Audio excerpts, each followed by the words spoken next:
All right, so week 13 discussion. We're looking at can a believer with gluten intolerance rightfully avoid receiving communion under the species of bread, given that the substance of bread is no longer present?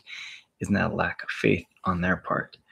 So, as I discussed before earlier, I think this does have to do a little bit with circumstances. I know celiac disease is fairly common, but it's definitely one of those things where I guess we just don't know. I don't know personally, what kind of intolerance can someone have? Someone with like a peanut butter allergy, they can be in the same room and they can have a severe reaction. I'm not familiar with this ever being the case with celiac disease, but I suppose it is possible.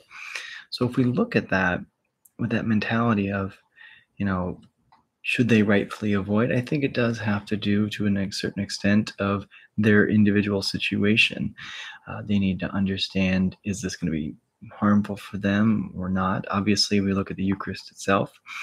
We have the substance, body, blood, soul, and divinity, and then the accidents, the bread and wine. And all those accidents remain. So it still tastes like bread. It still has the gluten in the bread. The wine still tastes and smells like wine. It still has the alcohol present. And so with that, obviously, if those accidents are still there, those accidents can still affect us.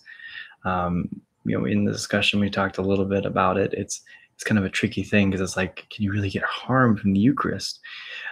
Because it's Christ, but at the same time, if we say no, well, then does that mean the accidents aren't there? That the effects of those accidents could be felt, such as alcohol and the wine,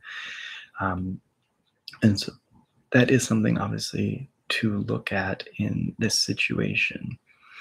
From that, though, is this a lack of faith? I don't really think it is necessarily. I think that would be a very strong condemnation of somebody. You might have seen in the title, I said, "Oh, you of little gluten," right? "Oh, you of little faith."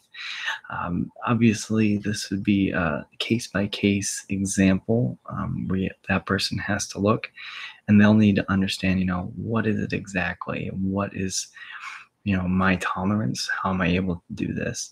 If they have a very low tolerance, well, then obviously they probably need to be very careful.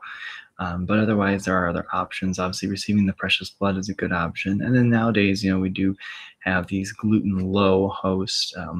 Sometimes people call them gluten-free, but there is no such thing as a gluten-free host because without the gluten, you don't have the proper matter for the sacrament. But they always have some in there. So I would say when we look at this, they can rightfully avoid it in the right circumstances, meaning that there is definitely a certain level of sensitivity to it, to the point where even something as small as a host could affect them. And that was something that I would say individually that person needs to talk to their pastor about. They need to understand, what does my pastor think about this? Is this a good option?